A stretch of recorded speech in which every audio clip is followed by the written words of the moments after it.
How we doing, hockey fans? And welcome to episode number 75 of Marty's Illegal Stick Hockey Podcast, recording here on Wednesday, May 4th, 2022. 75 episodes. I can't believe it. We made it 75. Isn't there some kind of like special anniversary for the 75th? Silver anniversary. No, what is that? I don't know. That was what a it diamond is. anniversary. No, was it? Something. You didn't give me a diamond, did you? You finally done more episodes than I've done years.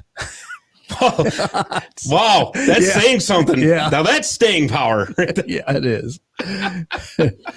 Oh, boy. Well, we have got an awesome show lined up for you. And before I bring our guest in, Jeremy's not going to, well, he might be here a little later on. He's got lacrosse practice with his kids, so he's going to try to get here. I tell you, that guy runs from practice to practice to practice. Yeah. You know, but hey, good for him. We've heard it before. Hey, absolutely. You know, and actually his kid's a heck of an athlete. So, I mean, that's good. So, you know, good for him. But as always, by my side, I have my trusty producer, the man who always pushes all the right buttons and pushes mine sometimes as well. I try. Mr. Dave the Save Warner. How are you? I'm doing great. Good. Fantastic. Yeah, you ready for this or what? I'm ready for this. All right. This will be a good show. It is. It's going to be a lot of fun because making his return appearance, this is like the third time he's been on this show. We just love having him on. He is he's an Either AHL that expert. or you can't get anybody else. No, absolutely not. I'll tell you, and this is well, I couldn't just stay here with you the whole time, right? This is true. Yeah. Hey, I carried your butt last time, so. Well, you know, we'll have to talk about that later on. Yeah. Oh, geez. Boy, anyways, he is, to me, he is an AHL expert. There is no doubt in my mind about that. He's the co-host of the Calder Farmstead and AHL Podcast, and the only guy that I know that does analytics for the AHL. It's Mr. Sean O'Brien. Sean, how are you? I'm doing great. It's always fun coming on with you guys, talk about the Utica Comets and beyond. But yeah, it's been a long season. There are definitely things that I was talking with Cece about where it's like, that was this season still. Yeah. Oh man. Like it's you forget because it's been so long since we've had a full regular season that it's a grind, but like the playoffs are here. I'm super excited. We've had some wild games already. 2 have already went into overtime. So absolutely. It looks like it's going to be a really fun playoff. And you guys have your preview show out now yourselves. Yep, we put that out a couple of days ago. Did all of the first round series. We didn't pick a full bracket just because it gets real messy, as we'll probably get to.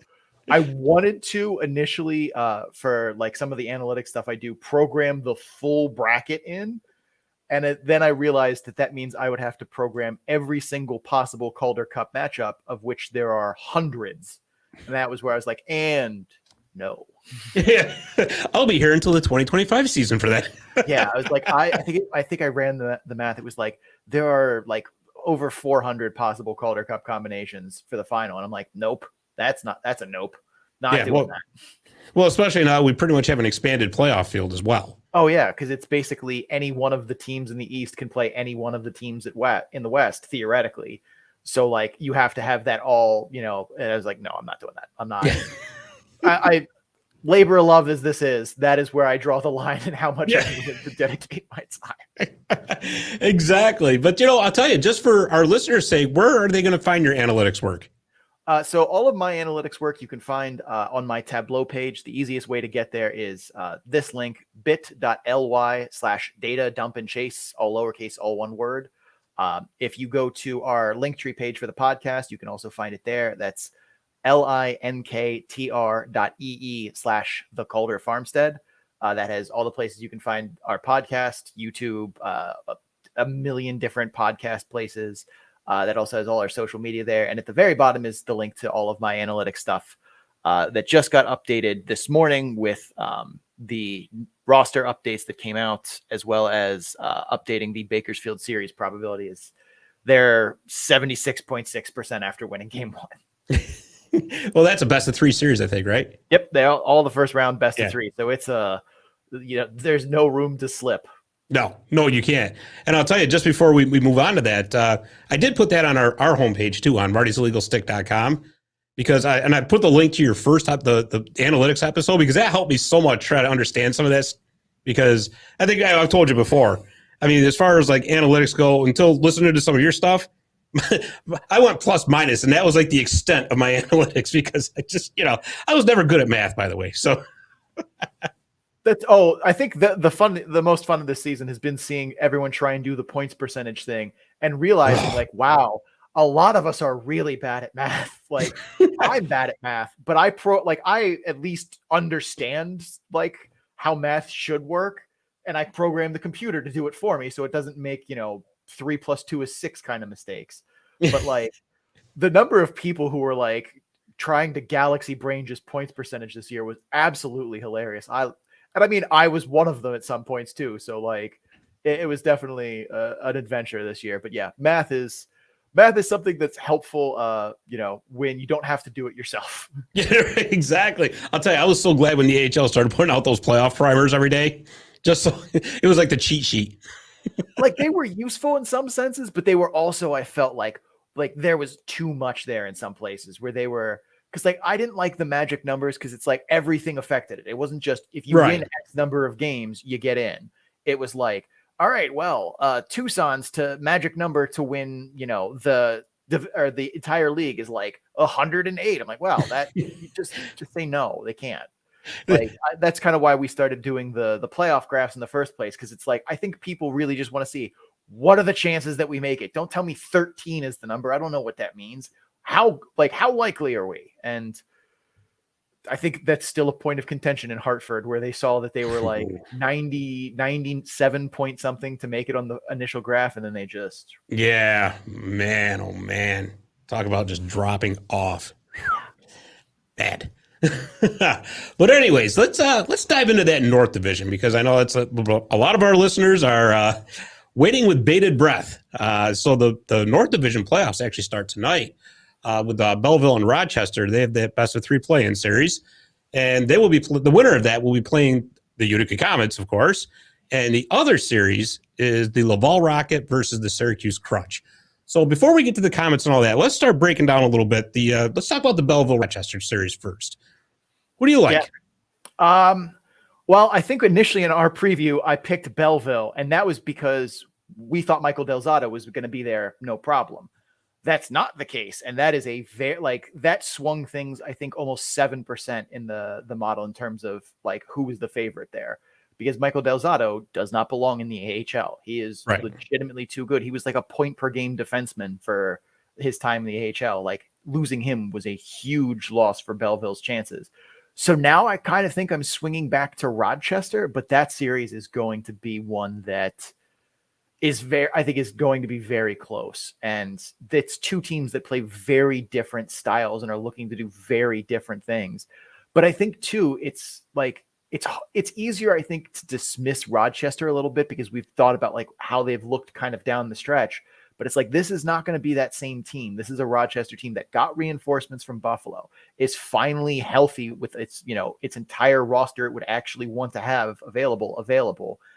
And I think that's going to change a lot of, the way that what they're able to do. And they're going to be able to get back to when they were just, racing teams up and down the ice. And I think that's going to be exciting. But I think I'm going to switch picks from our preview now that Del Zotto is out, and I'm gonna pick Rochester, but it's close. Like it's a series that is going to very likely go to 3 games and be I could see all 3 games in double OT, something like that.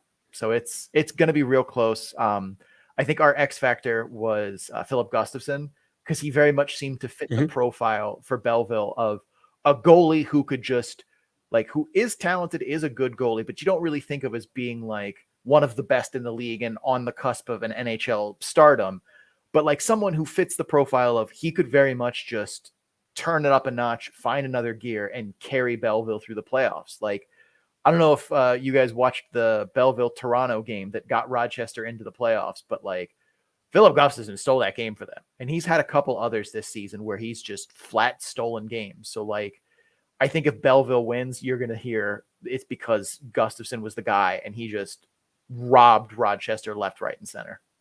Well, I'll tell you what, Comets fans don't like him very much from April because Belleville beat them convincingly, actually twice this month. It was Gustafson that was in that for both games, and he was stellar there too. I'll be honest with you. I had Rochester written off when they dropped the games against Cleveland. I'm like, that's it. They're done. But that just tells you just how close that North Division really was all season long. And I'm going to tell you something, getting Peyton Krebs is huge, right? Like they needed any more help on offense. Oh yeah.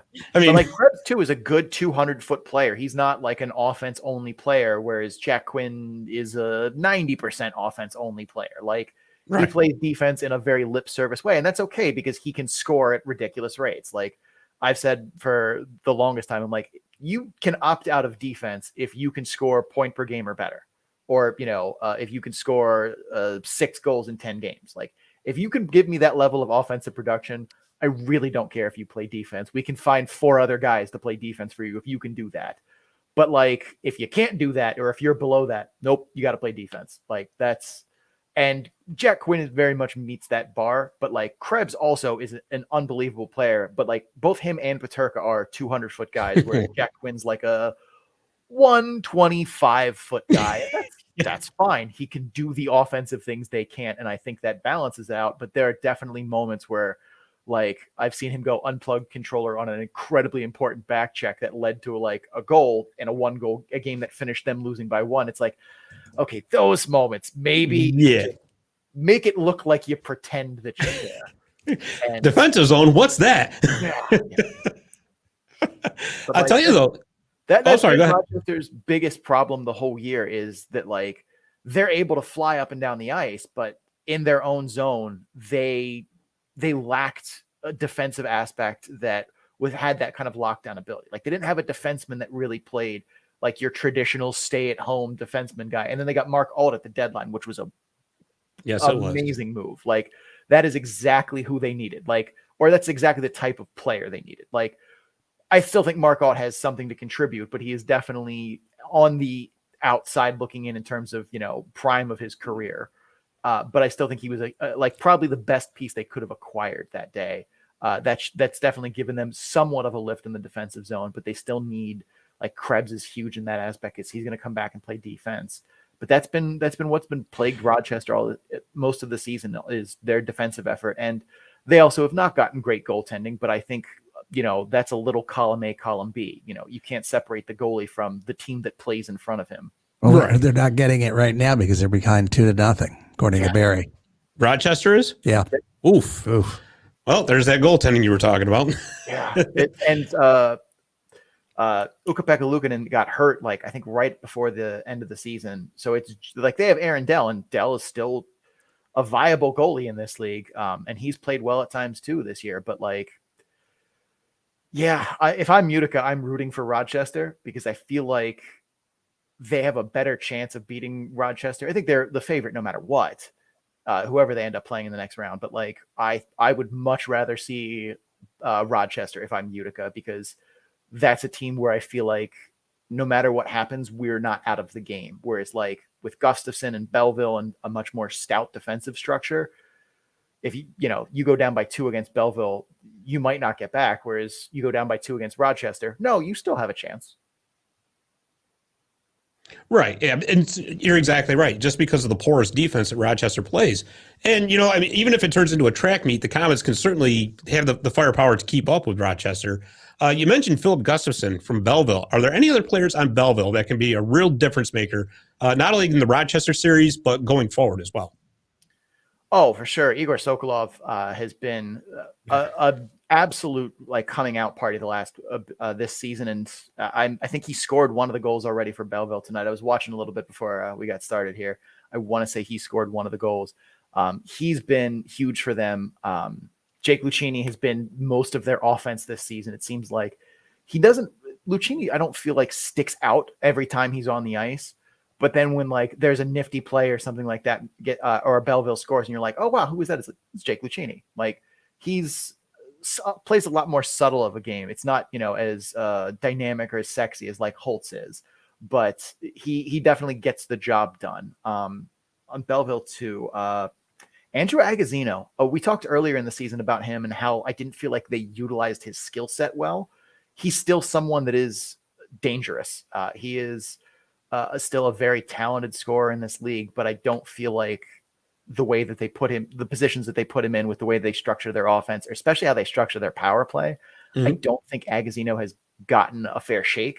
He's not a good fit for, I feel like, the way that they've utilized him, but he's still someone that you can't just lose track of in the defensive zone if you're Utica.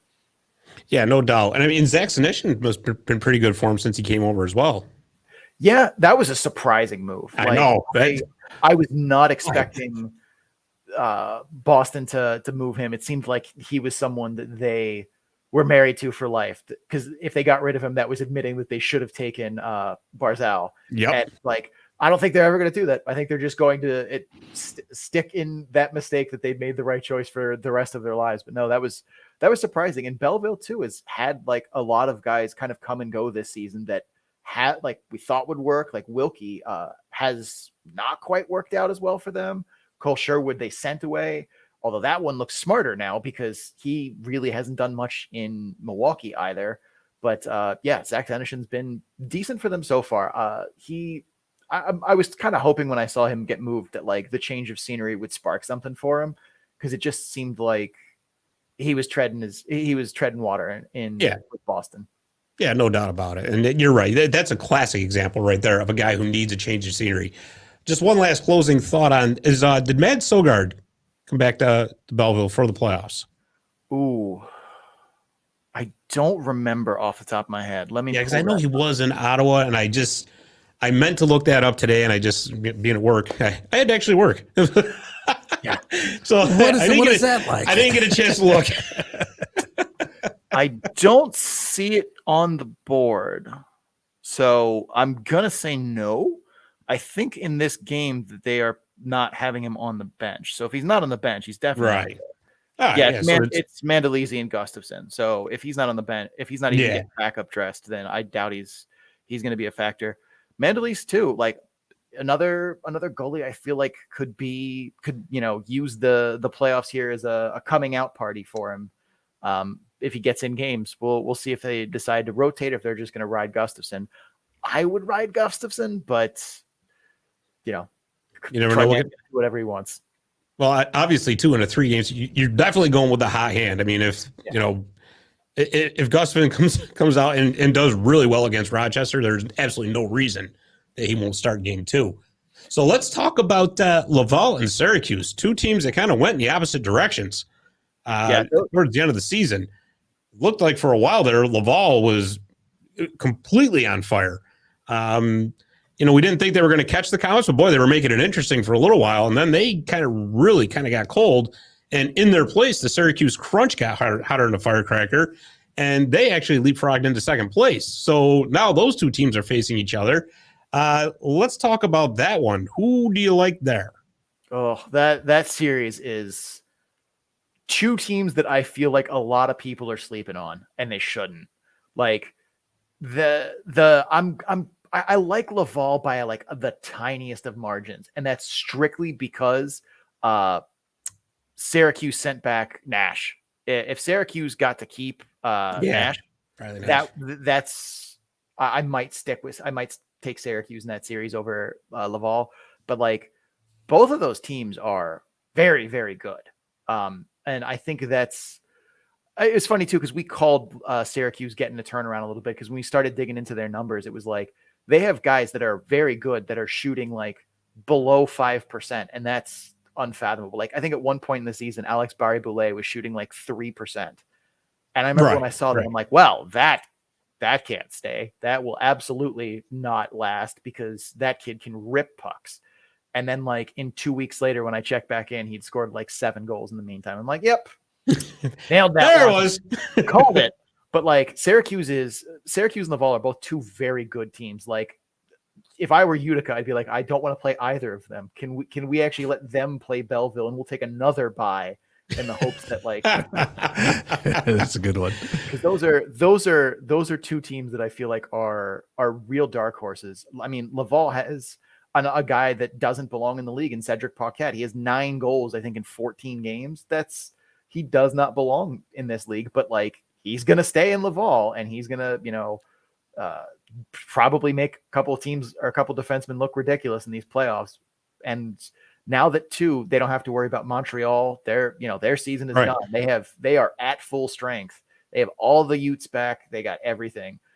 they're a team that looks very dangerous on paper, and their coach, I mean, still a first-year guy, but has at times really impressed me.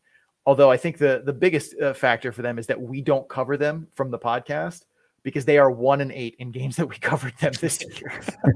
Did you get the official letter? Please don't call us. Like, Please don't talk about us. It was, and we said this on the show. It's like, this is getting ridiculous, where it's like every time, we cover Laval, we prep, we watch, some of their previous games, we dig in on some of the player shifts. And it's like, every time it's like, yeah, this team looks great. Like, they look really good. They have a couple of flaws here and there, but like overall, this is a good team. And then we preview them in the weekends as a good team, and then we get to the games and they crap the bed in the two games that we covered. And we have to report, it's like, yeah, we talked them up for nothing again. Like, they were terrible this weekend, and it's like it just kept happening. Literally, we covered them in 8 games this season. They were 1-8 in those games. Wow. Yeah. Wow. But, well, I'll tell you, the Devils actually did Laval a favor when they traded Nate Schnarr to the Canadians for the Hamburglar. I mean, that was, disappointing to us fans up here in Utica. Understood why they did it, because they were in such dire straits in their goaltending situation.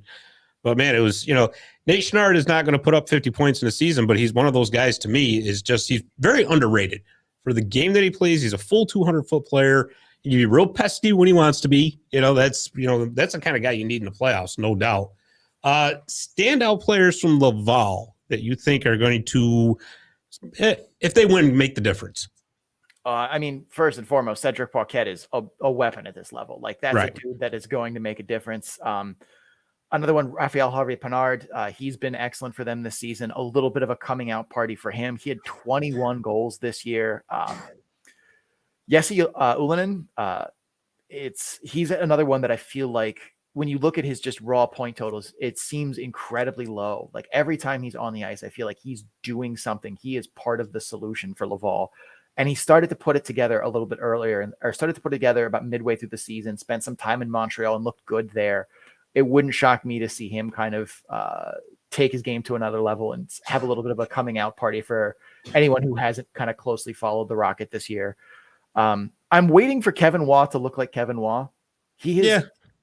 He's been someone who's been about a point a game player for multiple seasons now. And this year, like, I would have thought, coming to your home team, home market, like, he's definitely going to blow it up. He's never been more motivated to succeed, in this jersey. And now he's been kind of like just okayish. And I understand, he's gotten shuffled around in lines a little bit as there have been call ups. He hasn't gotten to play, top line minutes, top power play unit. But like, I think he's someone who I could see being one of those like cagey old veterans that it's like, all right, it's playoff time now, and the switch is flipped. We're going. So he's someone else I like. Their blue line is, I think, probably the only part of Laval where it's like, nobody's really terrible, but nobody really is like, oh, that's like, they don't have that on the blue line. They just have like 6 good dudes. Nobody that's, right, standing out overall. On top of that, like, I like Belpedio, I like Xavier Ouellette, but like, neither of them are the game changers, like you would say for Paquette. They also, I mean, they have probably the most like underrated, under the radar goaltender too in Kevin Poulin. Like, I mean, that's a dude who started the season in the ECHL, got called up for 2 games in Laval. They sent him back down. They called him back up again. They sent him back down to the ECHL. And then finally they called him up a 3rd time, and they let him, take the starters reins because they literally had no choice. Like, everyone else was injured or in Montreal. So they're like, well, it's either him or we're pulling dudes off of, the street corner to come play goal for us. And he thrived. Kevin Poulin is has put on a performance this year, and in front of a Laval defense that maybe has not been the greatest at times. And it seemed like it never mattered. He never got rattled. He just kept stopping pucks. And it was, I mean, I know I was a couple times, I'm like, okay, yeah, he's played great for these 10 games, these 15 games, but like, come on, the guy wasn't that good in the ECHL. He hasn't been that good in prior seasons. Like, it's going to fall apart, right? Right. And I kept waiting for that moment. And here I am, like 3 months later, still waiting for that moment. Yeah, no doubt. And you know what? They had that carousel goal going on in goal for a while there. I mean, when you had McNiven, and it was just injury after injury for him. And, good for Poulin. He stepped up and he took his spot on that team, really. And they still have Caden Primo as well. So with that series starting Friday, it's going to be interesting to see who gets the nod. It is. If it's me, I'm starting Kevin Poulin. Like, that's not a question for me. I have never been on the Caden Primo is like the next logical successor to Carey Price train. I know a lot of fans who are like, no, he's going to be, the next in line of like historic Montreal Canadiens goaltenders. And at every moment I've been like, okay, yeah, he's good. He's probably going to be an NHL starting goaltender, but like, I don't see it. I'm not a goaltending expert. Goalies are very weird, and I never played goal. So like I've had to do a lot of work and reading and stuff, trying to figure out like basics about goaltending. And even with my limited knowledge of goaltending, every time I see him play, it's like, he's good, but he doesn't do the things that separate a good goaltender at this level from a great goaltender. And yeah, he's still young. He's like 22, but this is going to be his fourth AHL season. And I have yet to really feel like I've seen the magic on a consistent basis from him. Whereas like Kevin Poulin has the magic right now. He may not, he may be renting the magic, but he got it. And I think if you're starting Caden Primo over him in the playoffs, that's a mistake. But because Poulin is not really a prospect that Montreal's looking at, and Caden Primo is their heir apparent, I think that's the direction they go, but we'll see. Yeah, no doubt. And I tell you, anytime I've ever tried to have anything to do with goaltending, be it, ball hockey or whatever, I just pray that the thing hits me. Yep. Because that's my theory. Just hit me. I don't care, because I'm not going to make a save. Just hit me. I know that. Yeah, no kidding. Yeah, Mario Lemieux over here, but that's another story for another time. But I'll tell you, Syracuse has a goaltender that, in my opinion, this hot streak for them started when they finally decided that they were going to stick with Max Legacy in goal, because it just seemed, here in Utica, the Crunch and the Comets played each other 14 times. They're certainly no strangers to each other, for sure. So anyways, with Legacy in, they actually were a much better team, but for some reason it seemed like, especially earlier in the season, they had like this obsession with Hugo Alnefelt, which I can never figure out, but it is what it is. What do you think about that? I mean, I get that, because Max Legacy at this point in his career is who he is. Like, he's an older veteran goaltender, and like, he's still very capable. He's a very capable goaltender. But like, Alnefelt is the future for Tampa. So is Amir Miftahov. Like, both of them kind of to mixed results. Like, Alnefelt struggled a little bit this year. But I still like, he has the raw tools to be a very successful goaltender in the AHL and beyond. A lot of it is just, improving small things with him. So like, it didn't surprise me that Syracuse was there to try and, let him work through it in game scenarios. That's what you should be doing to develop goaltenders. Sure. But like, yeah, when they started to need to make a playoff push, it wasn't surprising to me that they went with the goalie who was just had better results this year. They needed to win games to get into the playoffs. They put the goaltender in who was, giving them a better chance at that. Like, long term, I think Hugo Alnefelt's going to be maybe not a star goaltender, but I think that's a guy who has an NHL future, because his athleticism combined with that size is not something that you can teach. Well, you could teach athleticism to an extent, but like goalies that are as big as he is don't typically move that well. And every goalie coach I've ever talked to and asked about, when it's like, all right, would you rather have the most technically proficient goaltender, but like with a beer gut, or would you rather have, a freak athlete who doesn't understand how to make saves? And it's every time, without a doubt, it's give me the freak athlete. I can build, a foundation, a technical structure. I can't teach a dude to be, 6'4" and move like Superman. Right. And that's a very good point. It really is. So, I mean, we know all about Bray Bleuet. We know about Charles Houdon. We know about Gabe Dumas. We know about Sean Day, who's had another excellent season. Anybody else on the Crunch that we should be looking out for? That's a good one, because I've really liked Gage Gonsalves this year.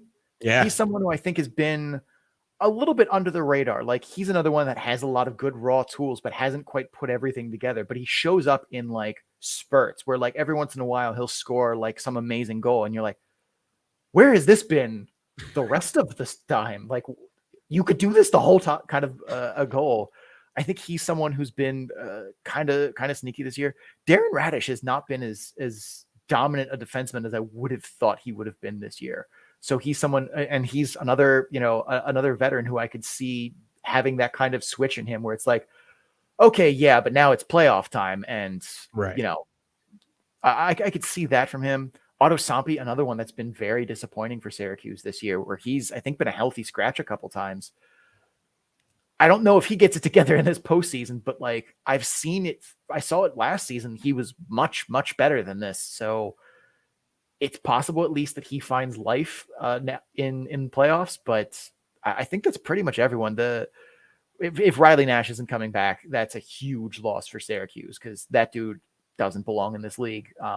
And I'm looking at it now. He had 10 goals in 17 games. That's wow. That's bonkers. Like that is the case definition of you are too good to be here. Like, right. If you put up those kind of stats in my beer league, they would be throwing you out and sending you up. Like there will be a security guard at the door. So you're not coming in tonight. Like, sorry. Right, we're not having you do this sandbag stuff here now. Too. Very quietly a good season for him. 30 goals, 32 assists, too many penalties, but at some point, I think that's part of his game. Like he needs to kind of, do maybe some stuff he shouldn't in order to kind of get in the headspace to play. Right. Well, I can tell you, obviously you haven't seen him play 14 times this year. He is an emotional player. There's no doubt about it. And yes, you can goad him into a penalty. There's no doubt about it. But when you're putting up over 60 points, you definitely take the good with the bad. So with that said, you said you like Laval just barely in this series, just barely. More barely. like a coin flip than anything else. It is like I haven't run the numbers on it yet, but it's going to be close. I can tell you that one for sure. It's going to be very close. If you put Nash back on Syracuse, I'd probably take Syracuse then. But like these are two teams that I think are dark horses as Calder Cup contenders. And if I'm Utica, I don't want to play either one of them because they both scare me. Even though like Utica also very, very good. And I think the fact they're getting everyone back is going to be huge for them, and especially with the excess time they have. That's wild. Right. Well, let's talk about that. I definitely want to talk about that. The Comets don't play again until May 10th. But like you said, they get everybody back now. Because, listen, April was not a good month for the Comets on an overall basis, right? We talked about this in November. At some point, things were going to balance out to the median. It's hockey. It happens, right? But, yes, they were missing a lot of players. Honestly, I think that they had been in first place for so long by so far that it was kind of like, okay, we're towards the end of the season now. Maybe start going to – and I'm not saying sandbag by all means, but I'm just saying that when you're that far ahead, it's kind of like, all right, well, we got the playoffs to look forward to, one of those deals. Here's something I found very surprising, and just as a general statement of the North Division, you think about the Western Conference, and to me, I always kind of equated the Western Conference, at least this season, with offense. Because if you look at the top 20 scorers, 80% of them are in the Western Conference, right? But the North Division, all right, for just as far as overall goals for, right? Syracuse had 242, so they were tied for 8th. Laval had 246, they were tied for 4th. Rochester, of course, we know about the explosive offense they have. 254, they had tied. They were overall 3rd. Belleville was a little lot under the radar on that. They were 219, tied for 17th. But Utica had 246 since they were tied for 4th. So, again, like we said, they can keep up with anybody offensively. I tend to agree with you. I think that if anybody, they're going to want to play Rochester, maybe for familiarity's sake than anything else. But again, that also the tail can wag the dog on that because they also know the Comets pretty well. But I think that the Comets now with them getting their full team back and you start getting into that playoff mindset. Talent-wise, they can stay with anybody. And if they play their game, I truly believe they can beat anybody. What are some of the strengths on the Utica Comets that you think can carry them to this division title? Oh, depth for certain. Like they seem like they have somebody who I can point to at every level and be like, that's a dude who's probably playing, who could play a line up or play minutes up. And they have the advantage of slotting them, as your 3rd line center, as your second pairing defenseman. Like their depth now that everyone's there, is fantastic. And that's what helped them so much early in the season, is like they could just roll 4 lines that can score and 3 pairs of D that can do, a little bit of everything. And that was a huge advantage for them, because it gave them so much versatility, so much. We don't need Alexander Holtz to score, 2 goals a night for us to win. Where like when some of that depth got hurt, some of it went to New Jersey, you started to see that kind of start to falter a little bit. And that's understandable. That's typically what happens when, you lose good players to the NHL or to IR or whatever. But for me, Utica's ability to just roll 4 lines and 3 pairs of D that are terrifying definitely is what is their biggest advantage. And like they have 2 very solid goaltenders to back them up. This is a team that checks all of the boxes of things you would want. And I mean, we've been saying it all season. That team loves Kevin Dineen to death. They would, go to actual war for him. So that's a huge advantage. Not to mention too, like we said, the Comets have had a stupid amount of time to prep for this next series. Like if they were a little bit around, if they were, maybe not as prepared or as thorough as they would have liked to have been in previous series, which is definitely true in the AHL, especially with Utica's schedule this season. Seemed like it was they didn't play a lot of weekend series where it was them playing 2 games against Rochester, 2 against Syracuse. It was a lot of mix and match, which makes it harder on coaching staffs, because they have to then prepare for 2 opponents in, a short span of time, where it's like, if you only have 2 games or 3 games on the weekend against the same opponent, you're only preparing for 1 team. Sure.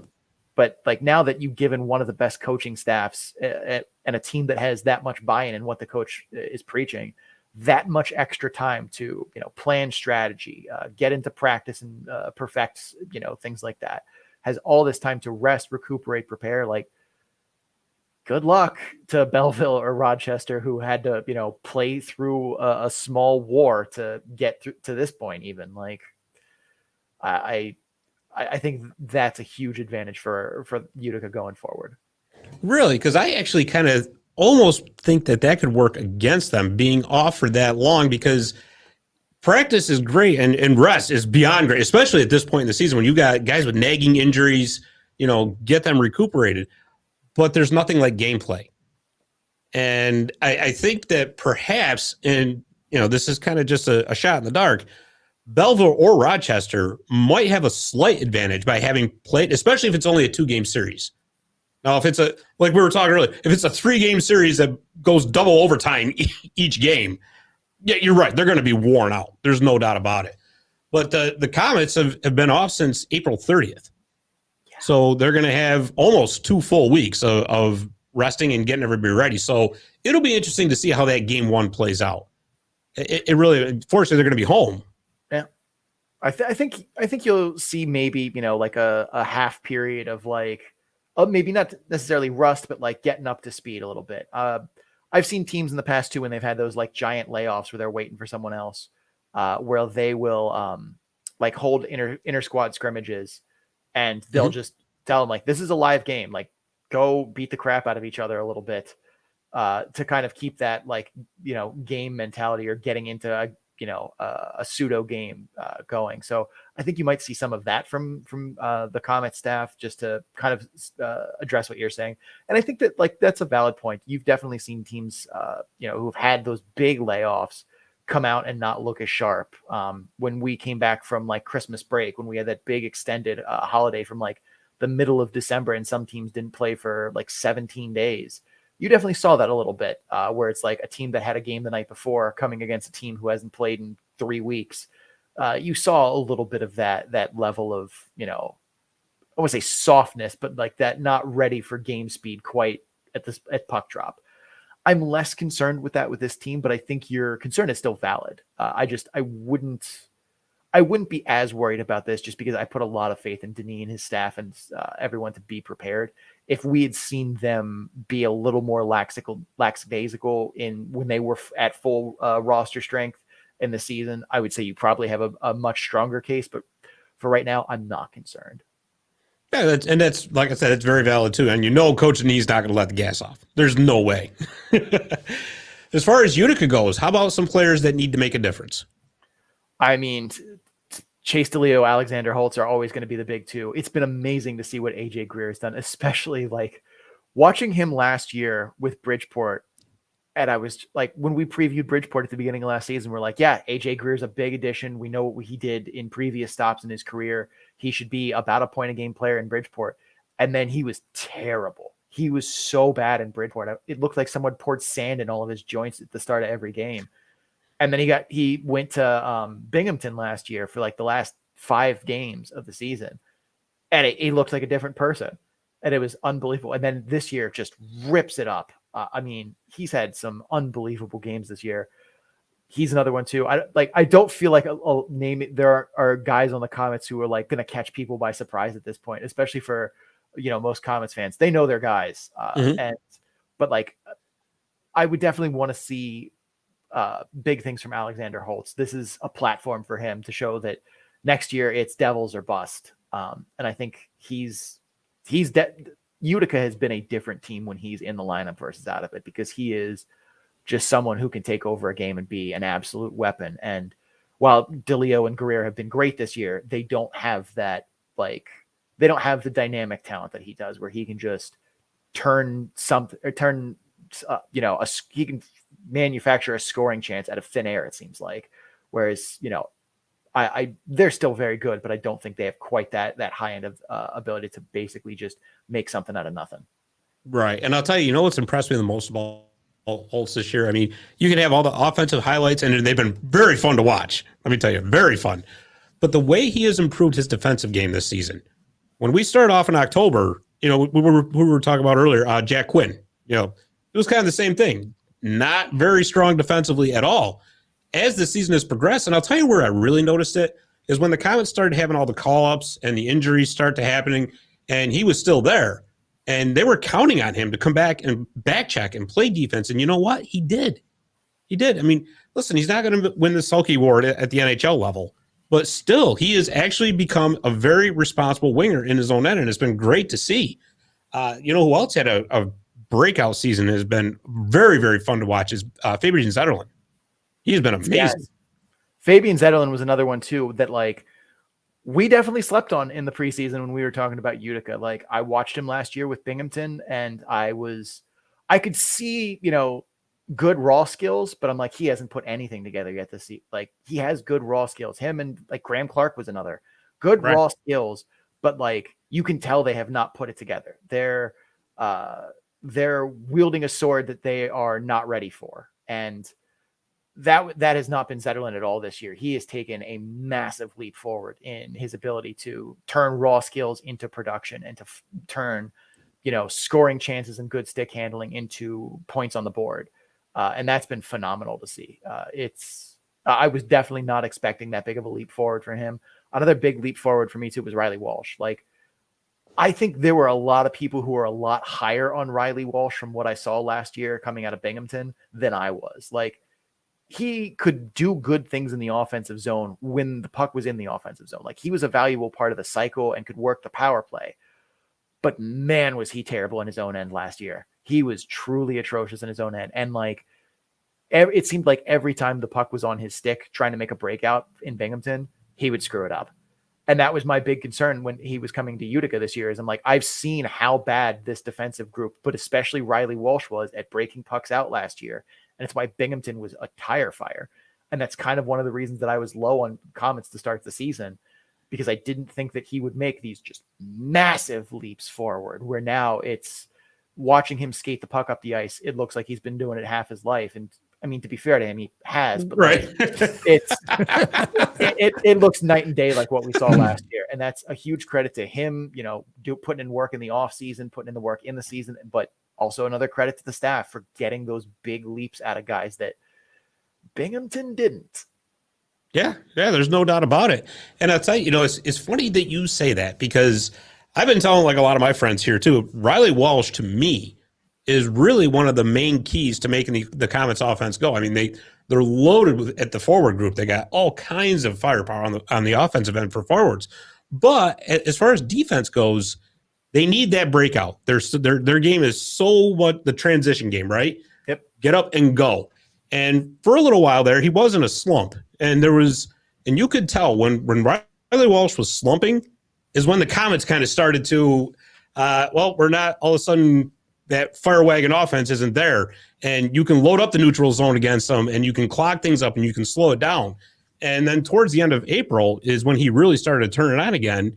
And you saw what happened. I mean, they all of a sudden, oh, yeah, that's right. We can score 5 goals a game, 6 goals a game or whatever. And you could also see his confidence level just went right through the roof towards the end, too, because, now finally things started working again.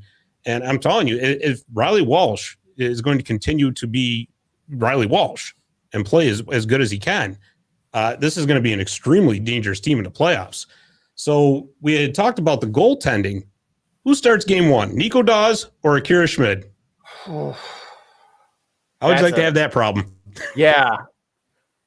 I probably play Dawes, but for reasons that are incredibly thin and specious. I think Dawes is probably it seemed like Schmid was definitely starting to get worn down by the workload at the end of the season. And we talked about this on our podcast where it's he at the beginning of April, it was he had played more games this season than he did all of last year in juniors. And there is a month left in the season for him to play.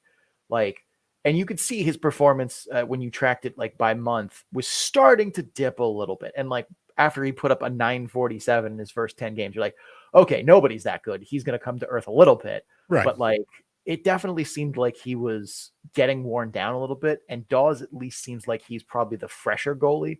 Granted, now both of them are going to have, the entire month, it feels like, off from playing live fire games. So maybe that's different by, the time we get here. But I think I'm more inclined to play Dawes, but it's, we're more or less flipping coins. I would be not surprised to see either one of them at any point. The other question, too, is if you do pick a goalie and he plays well in game 1, is he auto start game 2 or are you, Yeah. Yeah. Because that's the thing, right? I mean, not just the AHL, but NHL or any level of hockey. I mean, once you get to the playoffs, you pretty much that one guy one night, the other guy the other night stuff tends to end. Yeah. You tend to pick one and go.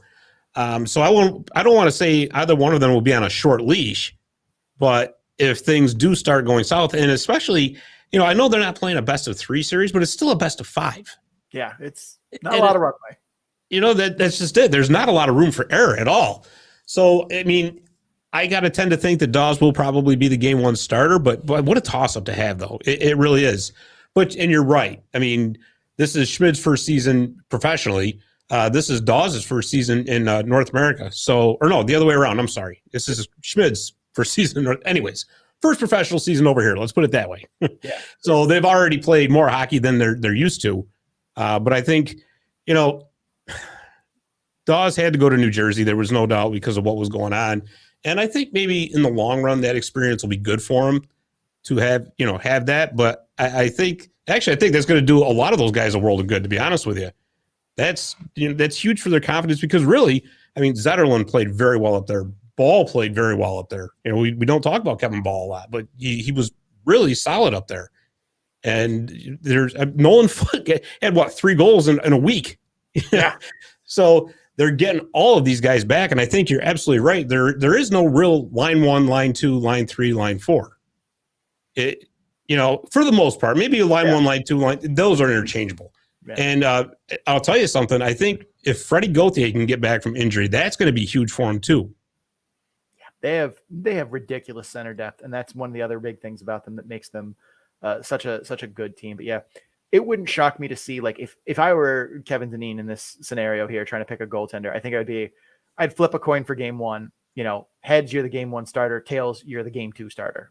And I'm going to stick to we're going to play we're going to play, let's say, Dawes game 1, Schmid game 2. If we have a game 3, we're going to play Dawes in that one. If we don't have a game 3, Dawes is getting the next start. And I'm just going to go back and forth until one of them gives me a reason to stop it. Because I'm sure New Jersey wants him to play both as well. They're trying to develop either, both of them simultaneously, but unfortunately only one of them can play in the net at one time. So that's what I imagine they do is they just run a plain, bare rotation. Yeah. That's I'm sure that's a very good point. That's certainly a possibility. So now that we've talked about all this, I'm going to put you on the spot, buddy. Who comes out of the North Division? Oh, man, Because it's going to be a war. There's no doubt about it. Oh, I know. That division final between what I imagine is going to be the winner of Syracuse, Laval, and Utica. That's going to be an absolute war. And like I'm trying to because in my head I'm like, yeah, but Utica hasn't been that good reason. I'm like, yeah, but there's been a lot of reasons behind that, all of which are gone now. So it's like I'm trying to that's the thing that's had me struggling the most is with Utica. Is I'm like, they have everyone. They're all healthy. They've had tons of time to prepare. Like this is not going to look like the team we saw the last 2 or 3 weeks in the season that looked good, but still mortal. And I don't know. Do it. Come on. I'll tell you what. I'll let you think about it. You can back take Utica. No, I think I'm going to take Utica to come out of the North, but he's wearing the shirt. He's got to pick up. Come on. Hey, yeah. I just it's a lot of these series have been very, very close so far. And they've been challenging to pick. And the only one that seemed like it was very one-sided, I picked an upset in. So I expect all of your cohort at Hockey Royalty to give me just get in line to dunk on me when they blow out San Diego because I picked San Diego. I'll be sure to let them know. That's I fully am aware of how insane that looks that I did it. And even Cece, when we were on the broadcast, is like, yeah, you're a crazy person, but that's a very different. Yeah. Well, correct me if I'm wrong, though. I mean, Ontario is kind of like Rochester West. A little bit. They have a little bit more sandpaper, I think, up and down the roster. But their big problem this year has been goaltending. It's been Matthew Palota has struggled heavily. And that is almost the entire crux of my pick is I don't trust him. Like, if you would have told me Garrett Sparks is in net, I pick Ontario in a game and a half. Like, the San Diego just quits at the end of the second intermission. But, I think this is an opportunity for Lucas Dostal to stand on his head and show the world that he is probably the heir apparent to John Gibson. And I think that could be the series, and that's why I did it. But everything is pointing against San Diego. Nobody else is picking San Diego besides me. But I fully expect Joe and Radon to just get in line, get one of those deli counter tickets so that they can wait to make fun of me when Ontario wins 6-0 and 7-2 in 2 games. We still forgive you though. That's okay. Oh yeah, I have reasons at least. But absolutely. Yeah, I'm taking Utica out of the North, but it's razor thin. It's not going to be easy. There's no doubt about it. No, and I'm glad that they don't have to play Syracuse or Laval in round 1, just for the fact that if they would lose that series, both of those are very good teams, and I think could very easily go on and beat Cup contenders. But I could see a Toronto thing happening where it's we had this great season and then we lost in the first round. I'm like, but you lost to a very, very good team. That counts for something, but I'm glad that they at least get a series against either Rochester or Belleville where they will be the favorites and should win. And if they don't, that can be a legitimate source of disappointment because they should have. Oh, no doubt about it. Let's take a quick look at the Atlantic Division because that's obviously the Comets come out of the North. They're going to be playing the winner of the Atlantic. So let's see. There are the Charlotte Checkers and the Springfield Thunderbirds are on bye, correct? Correct. And then let's see. The Providence Bruins are playing the Bridgeport Islanders. Yep. Right now, and no score in that game. And Bridgeport stole the first one. Yes. It was apparently Corey Schneider that stole it, from what I understand. Corey Schneider with an assist from some officiating. Well, that always helps. Yeah. And then was it Hershey and Scranton or Wilkes-Barre Scranton, I think, in the other one, right? That's correct. Which by the way, they don't have Louis Domingue because boy, what a performance. I mean, it's just coming in stone cold off the bench the second overtime. Oh yeah. In the Penguins Rangers game. We still have no idea what happened with Casey DeSmith.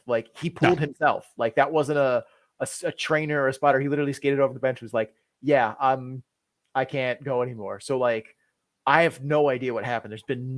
I've not seen any reporting because I watched that game last night, and it was wild. And then the e-bug in the building's going, am I going to end up in a triple overtime NHL playoff game? That's like, as an e-bug, you want to get into a game, like that's your dream, but you do not want to get into that. That is not the case. Oh boy. But who do you like out of the Atlantic? I mean, the Providence Bridgeport one, I didn't know that Cameron Hughes was hurt for that series. And if I would have known that, I would have taken Bridgeport outright. Because Cameron Hughes is probably the best player Bridgeport has in terms of talent, in terms of like complete package. He hasn't played in either of the two games that they played. And I think Bridgeport is at least capable of winning that series. I haven't been that impressed with Providence down the stretch. And I understand like they were missing a lot of guys. Boston basically, rotated rest in to play half an AHL lineup the last couple games of the season. But like Providence has never been a team that felt dangerous to me. They felt like they were a team that always managed to just hold on enough. And Troy Grosnick's been great this year, but they played very, very well in front of him. Sure. And kind of like we were saying with Rochester, you can't separate that from the team in front of him. And I think that discounts him a bit in my mind. Like Grosnick's still a very good goaltender, but I don't think of him as being at that level that that he's projected at this season because of the team that's been in front of him. But like Providence has been a very kind of conservative team this year. I would have thought that you would have saw more of them like they did in the Groundhog Day division last year, where it was them just, trying to turn on the Jets and outrace every team through the neutral zone on the route to scoring 6 goals. And when you play two big, heavy, slow teams for the entire season, you can do that. But like, that's not been their game this year. They played very conservative, very kind of boring hockey. And it's worked for them, but I still feel like they're vulnerable to a team that has a heavier presence like Bridgeport, who I think has some underrated offensive players that could surprise them, especially because Corey Schneider was our X factor in the series. And we're like, yeah, Corey Schneider can steal this series for Bridgeport. Like there is no way that Bridgeport wins this series and Corey Schneider is not a reason, or if not the reason. And game one very much verified that opinion that we had, that Corey Schneider is capable of stealing the series. And if Bridgeport is going to win, it's going to be on the back of Corey Schneider, plus some fortunate bounces, plus their breakouts not looking like hot garbage. Because that's been Bridgeport a lot of the year, is their structured breakouts have gone very poorly, to the point where I almost think they should not do the short support breakout that they use, because they screw it up so badly.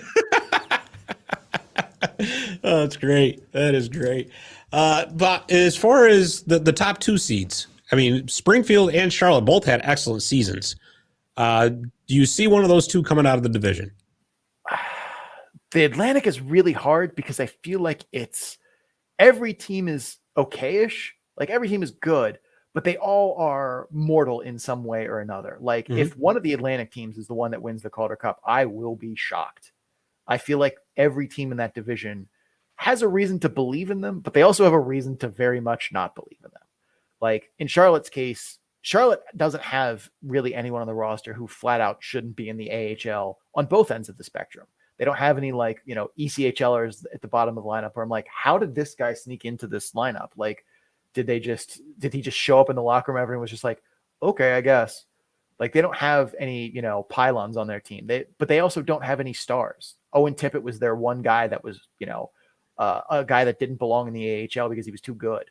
They don't really have anyone at this juncture that kind of fills that, star power need. They have, a roster full of guys who are somewhere between a B+ and a B- in terms of their AHL ability. And like, that's a way to win. That's a way to build good, strong team depth, but they lack that kind of, they lack a serious weapon, a game changer. They don't have an Alexander Holtz that would push them over the top. And I think that hurts them. They also, like with Springfield, I do not like their defensive group on the back end. Like their bottom 4 defensemen really do not do it for me. Like, I don't think that they're terribly good, and they don't move the puck well. Like them not getting Scott Perunovich back, even like as a paper transaction, was absolutely insane to me from St. Louis's perspective. But I mean, whatever. But like they're also not going to get much back from St. Louis should St. Louis duck out in the first round here. Like, right. They get Dakota Joshua back, who's good, but I'm not expecting them to get the firepower and reinforcements that, like, if LA goes out in the first round, Ontario is going to go from like, okay, we have some talent to like, there is genuinely too much talent. We might be healthy scratching on, top 5 pick. I know, right? It's true. That's very true. Kevin says Belleville's up 3-0 now with 3-0. 6 minutes left in the second. Wow. Well then, okay. But it's like we were talking though, that Belleville can just be a very dangerous, and not to switch off the Atlantic, but I mean, just in regards to that Belleville Rochester game, that's what Belleville did to the Comets when they were in the month of April. They just clogged up that neutral zone. Yep. And it's like trying to skate through tar. And that was what we said in our preview of that series too, when we talked about it. Is I'm like, Belleville's going to if Belleville wins the series, it's because they forced Rochester to play dump and chase, and Rochester cannot play dump and chase. They need to be able to fly through the neutral zone, right? And that's also one of the reasons, if I'm the Comets, I want Rochester to win this series, because I do not want Belleville to come in and play heavy sludge hockey in the neutral zone, because that's also not something the Comets excel at, is playing dump and chase. Right. Yeah. To the Atlantic, like, I like Charlie Lindgren in net for Springfield. I think he's been really good this year. I think he's also been someone that's kind of flown under the radar to, your average AHL fan who's not, in Springfield or a fan of a team that got to see him a bunch this year. But like that bottom of the defense concerns me. I think they're big and slow, and that can be useful in the playoffs, but it can also be exploited by teams that are a little bit faster, like Charlotte and a little bit Wilkes-Barre Scranton. That Hershey, I think is going to win that series between the two, because they got Joe Snively back for a conditioning loan. I'm assuming he's going to play all 3 games in the series, and he is that weapon that we talked about. That like he takes an offense that it feels like it's been stuck in neutral for since December, when they lost Molson and Pinho, and they haven't had Axel Janssen-Fjallby for the majority of the year. And like that's crushed Hershey. Like their 7 forwards, their top 7 forwards to start the season in Hershey combined to miss 54% of the season. Like, wow. And then a lot of their fans are like, "Why aren't we scoring?" And I'm like, "Well, hello." Gestures broadly at where are all, like, you can't pull guys from South Carolina from the ECHL and expect them to be, replace your top 6 forwards in the AHL. Like, that's not how talent works. But like, but like with Joe Snively, Hershey's, has an offense that feels potent again. They can put, guys that were on the top line, shift them down and get them favorable matchups against third liners. That's huge for them. Their defense is still one that has talent on it and can move the puck. Wilkes-Barre Scranton, on the other hand, Tommy Napier is their starting goaltender for this series. And well, like if Domingue was in net, we have a whole different story. That series, I feel like, is much less spread apart. But could Tommy Napier, find magic and in 2 games, stop 40 of 41 shots? Yep. I'm not counting on it though, but it's definitely possible. But sure. Like Wilkes-Barre Scranton's another team where like they have a lot of really good players, but no one that really just jumps off the page besides maybe P.O. Joseph. And P.O. Joseph is the riverboat gambler of that team. Like, he does stuff that no one else can in Wilkes-Barre Scranton, and in a lot of cases around the AHL. Like, offensively, he's someone who makes offense happen for both sides when he's on the ice. Like, he is.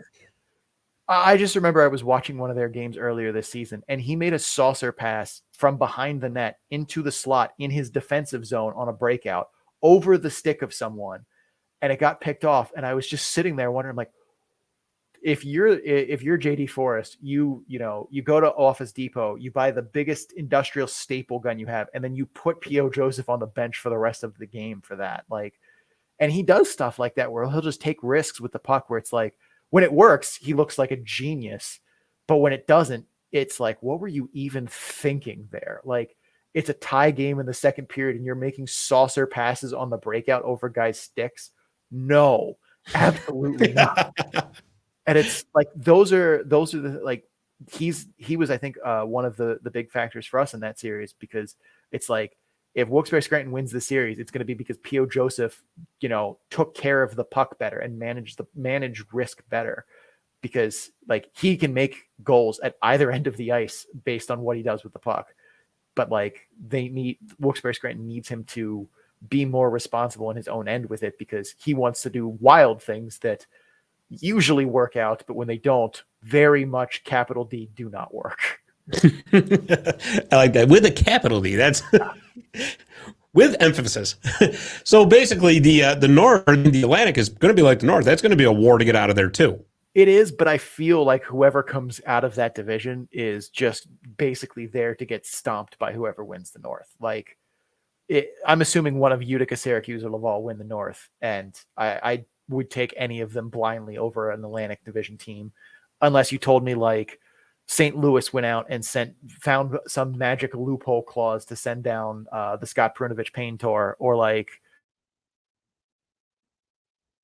spend back and something like that. Like, unless there is a big shift for one of those teams' rosters, because all 4 of them are in the playoffs, or all 6 of them are playoff teams except for Bridgeport. Unless they get significant reinforcements from one of those teams going out by surprise, I'd blindly take the North Division winner over the Atlantic. Very interesting.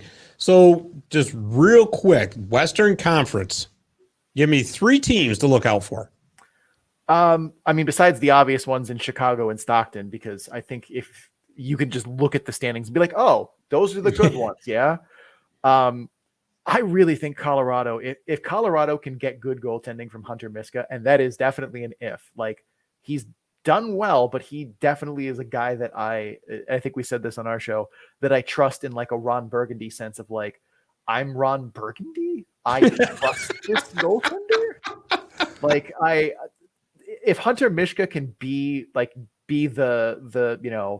stereotypical hot playoff goaltender, Colorado is going places. That team, top to bottom, has all the horses. Like, their roster is very, very talented, and they're in contention for a number of end season awards because of how much they can just rack up points. But goaltending is the weak spot there, and if they can figure that out, they're going to be a wagon.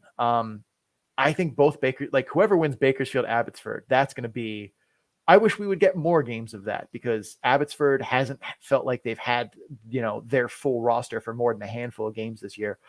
Plus they just got Podkolzin back, and Podkolzin is someone who I expect to ball out, but like, he might not, because he's still very young. He's getting sent to the AHL for the first time to play with new teammates, new coaches, and may, not have the best attitude being sent to the AHL after literally playing in the NHL the entire season.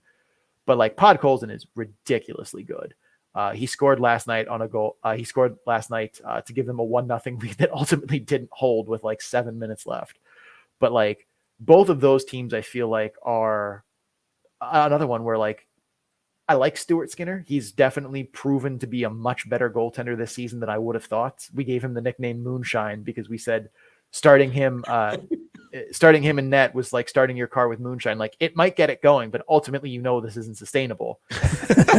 And he had, like, that was 2 seasons ago that we gave him that. That was like the beginning of last year, because he had just looked so lost in his rookie year in net, starting for Bakersfield.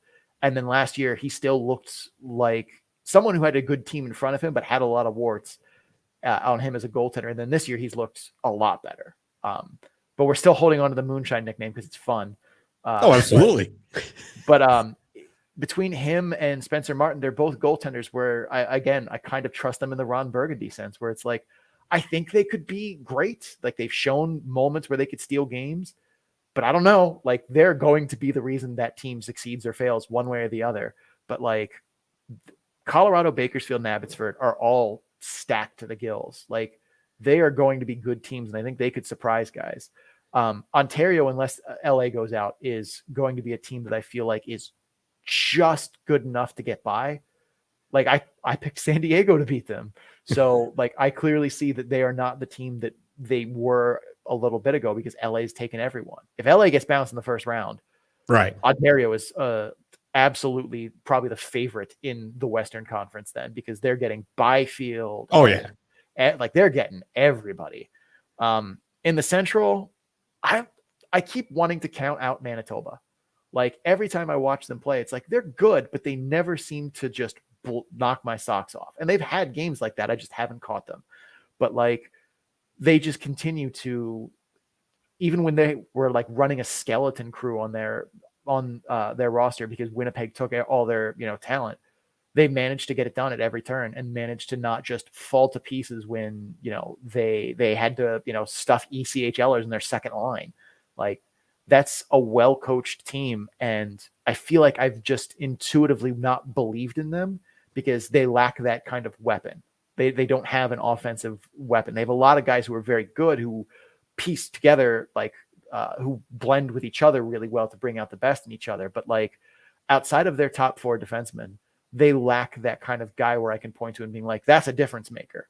Like they have a lot of guys that are good, but their big difference makers are all on the blue line. And while they're important, Leon Gawonki is important, Jonathan Kovacevic is important.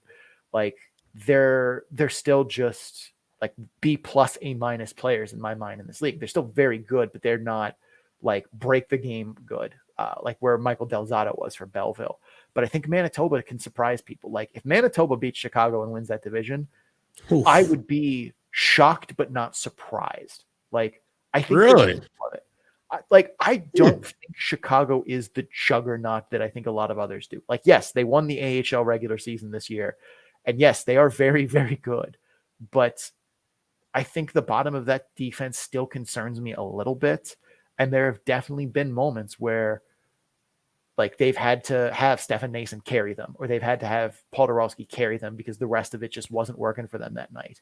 They also have the biggest goalie question mark, it seems like, where Carolina is trying to figure out what they're doing because Carolina has goalie problems right now. And while, Chicago has still got Alex Lyon, I think, on the roster and probably their game one starter, if Lyon has to get pulled up and they have to play Jack LaFontaine, sure, that's not. He's been fine. Don't get me wrong, but like that shifts things a lot for me in terms of how much I trust Chicago to do what everyone thinks is going to just be a walk for them. God forbid Rockford. Like I don't believe in Rockford, but I believe in Arvid Soderblom, who's their goaltender. If Rockford goes anywhere this year, it's going to be because Arvid Soderblom carried them kicking and screaming to whatever wins they can get. And that's totally possible because he's been doing it basically all season. Like Rockford's strategy has been score 2 goals and then play prevent defense for as many minutes as necessary and let Arvid Soderblom just win us the game. And to their credit, it's kind of worked. And Arvid Soderblom, who is another goaltender in the league that I feel like has been underrated because his numbers don't blow up, as much as like Troy Grosnick's do. But like the team in front of him has basically said, hey, we're going to need you to carry us again tonight. Is that good with you? Great. Thanks. No problem, guys. I got this. Thanks a lot. Yeah. I've only been doing this for 20 games in a row. Thanks. Yeah. He's definitely going to have scoliosis from carrying the ice on this year. But like he's another one where it's like, I could see Rockford in the, divisional finals, giving Chicago or Manitoba all they can handle. And it's because Arvid Soderblom is stopping 52 pucks a night. Yeah. Oh yeah, absolutely. I'll tell you, there is one team that does not have goaltending problems, and that's Stockton for sure. Yeah. Stockton's another team too, where it's like Calgary is not sending them anything. Calgary is going places. So Stockton is going to have to make do with whatever they have.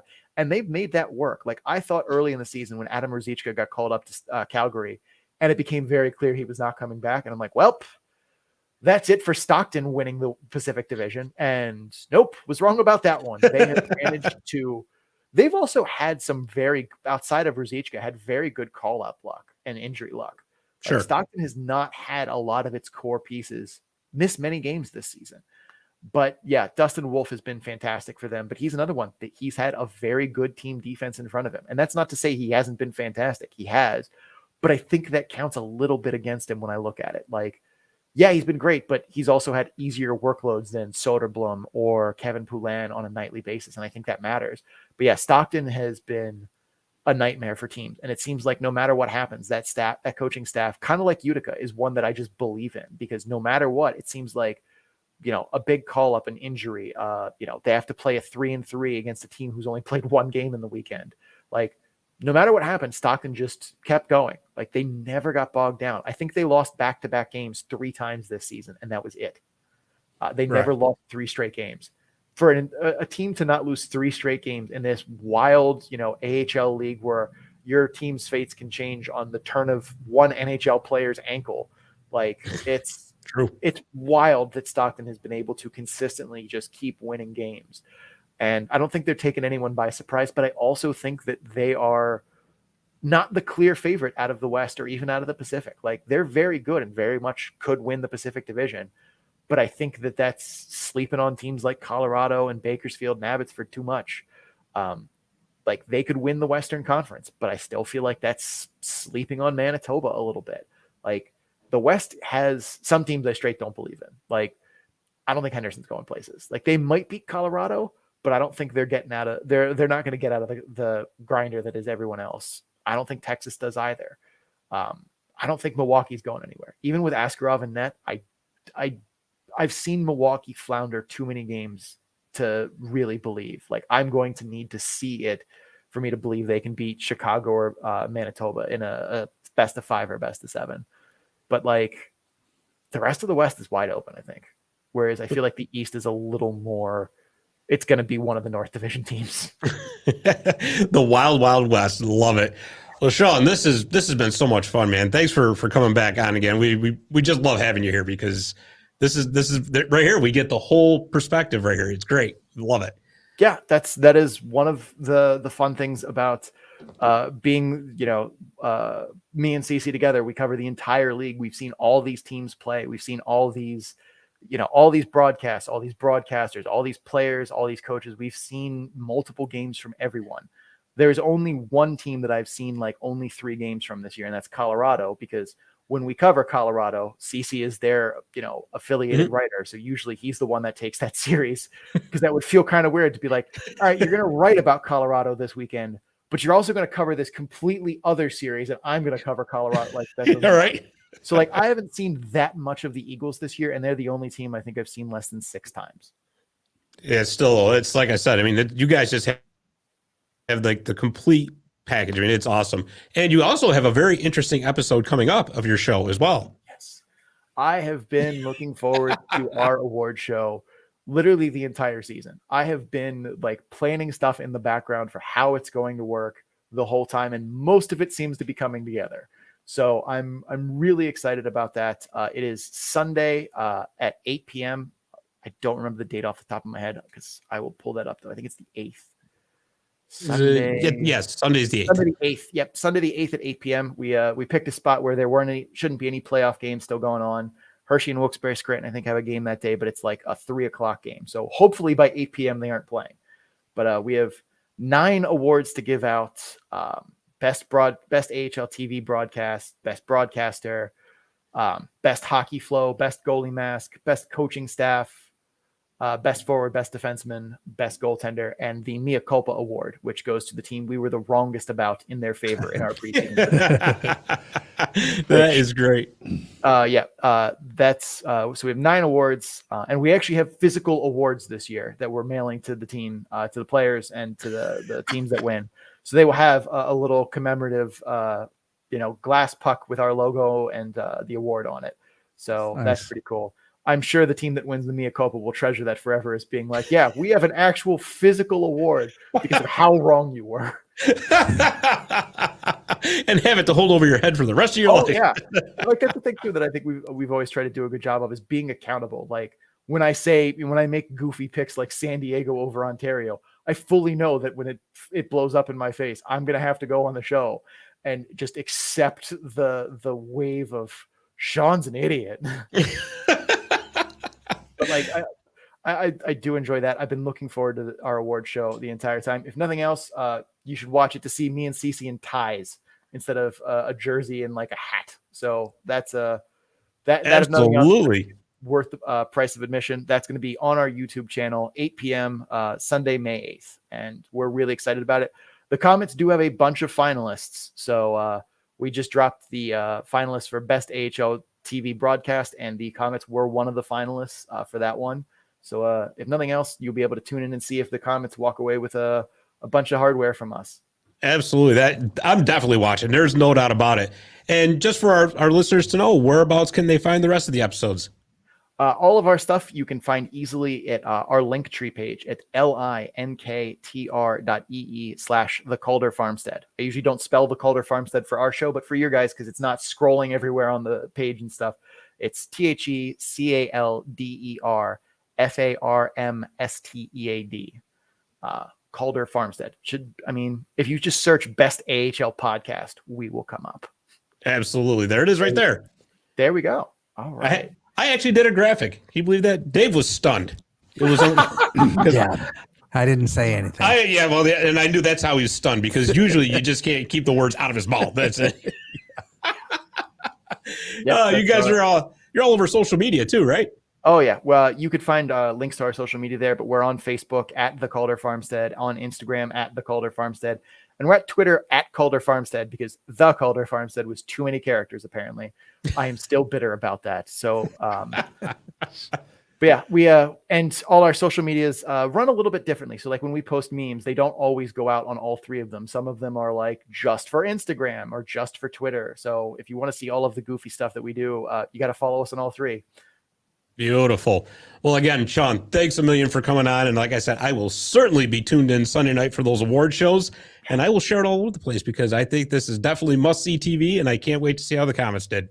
Absolutely. They have quite a few finalists. So if nothing else, you will get to see, us talk about them and praise them a bunch on the show.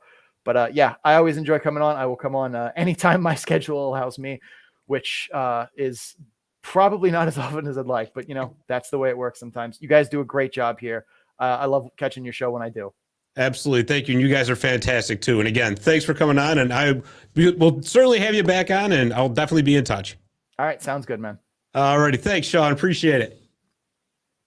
All right. That's Sean O'Brien from the Calder Farmstead and AHL Podcast. Always a lot of fun when he comes on.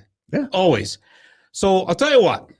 Why don't we do breakaway trivia, commercial, and then we'll wrap up. Okay. How's that sound? I'm good with that. All right. So your breakaway trivia question.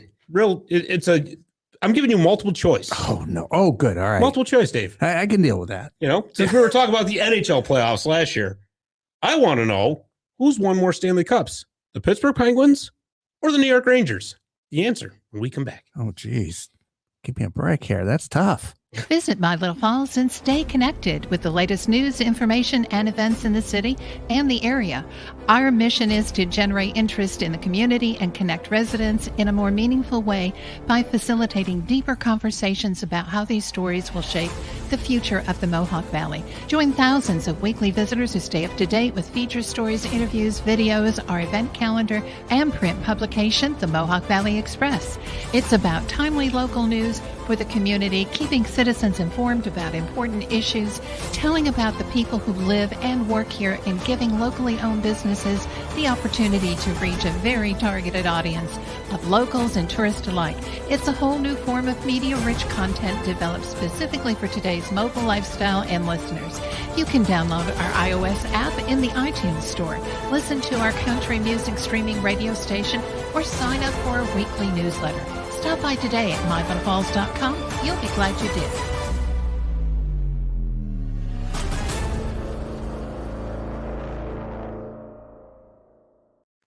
And we're back. And again, just like I always do, Yes. that just gave me my second wind. Ah, good. I feel like I have to go down another 2 hours now. No. Jeez. Okay, so breakaway trivia. Once again, real easy. I mean, it's a multiple choice. I don't normally do this for you. Who's won more Stanley Cups, the Penguins or the Rangers? All right, your dad's probably going to kick my butt if I don't say the Rangers, but Actually, what? I would that would be pay-per-view right there. See you two on it. But I'm not going to pick the Rangers. You're right.